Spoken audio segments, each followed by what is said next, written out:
Welcome to Experience Growth. We're here to help you discover, define, and deliver your big ideas. Hey, this is Colin Tomlin, author of the Grow House series of books, publisher of EG Magazine, and the creator of the 21 Books Challenge. This week, I want to share a thought with you, and it's from a tale of two sales professionals. The story goes that in the 1900s, there was a company who wanted to make use of some opportunities or wanted to explore opportunities in the so-called New World. And they sent out a sales professional to kind of scout the area and see what was going on. This sales professional had landed because, of course, the 1900s, so it would have been the era where they take boats.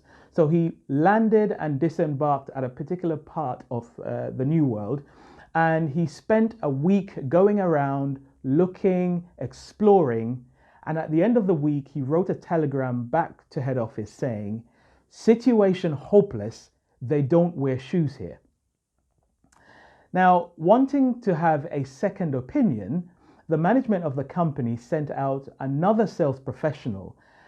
This sales professional landed and disembarked in exactly the same spot as the first one, spent a whole week doing exactly what the first one did, and at the end of that week sent a telegram back to base, and it said, "Glorious opportunity, they don't wear shoes here." They came to a completely different conclusion, having seen exactly the same thing. Why? Perspective. You see, your perspective is your viewpoint or your lens on the world, and it's primarily made up of three areas: your philosophy, your paradigm, and your principles. Your philosophy is your belief system. It's what you hold dear. It's where you have your convictions, or what fuels your conviction. They're the things that you believe in. And here's the thing. Your philosophy or your belief systems can either be an enabler, where it transforms you by being able to see new challenges, opportunities, or possibilities in a new light and really embrace them and take hold of them, or it can be debilitating. It can be a limiting belief where it transfixes you to a spot because you don't believe that anything can change. So it's really important that we move from limiting beliefs to enabling beliefs. The second thing is your paradigm or your thinking systems or thinking patterns. At one time, it was taken for granted or taken as read or taken as gospel that the earth was flat. Over time, new evidence came and really junked that, and we now widely accept that the earth is round.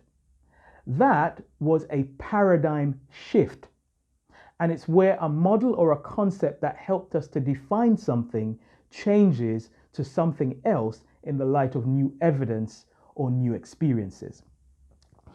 And of course, there are your principles.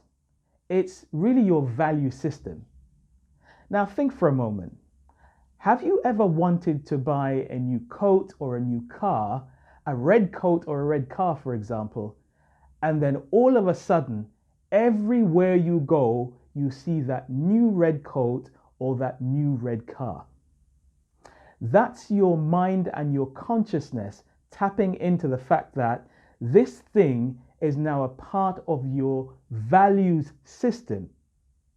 And so therefore, you see it all the while, or see it all the time.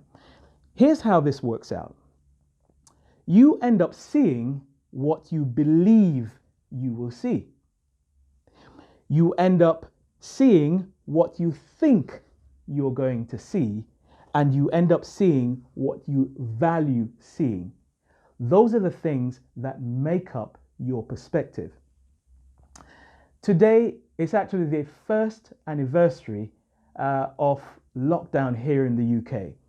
And I guess, back in the day, things were defined by BC and AD, i.e. before Christ, and Ada Domini after Christ.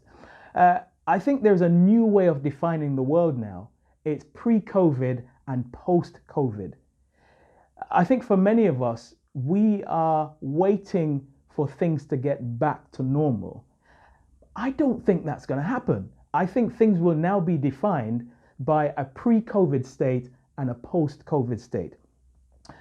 And it's likely that you and I, we have belief systems, thinking patterns, and value systems that may not hold up in a post-COVID world.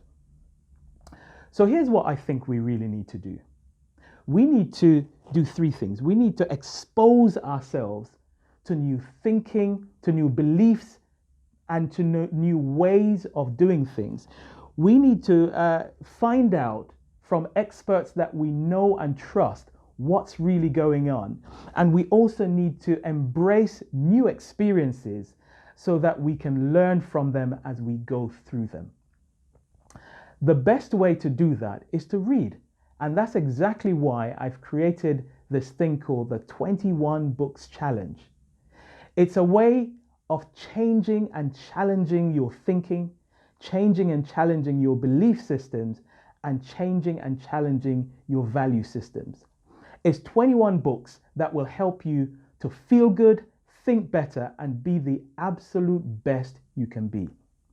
So if you haven't yet signed up, click the link below, jump in.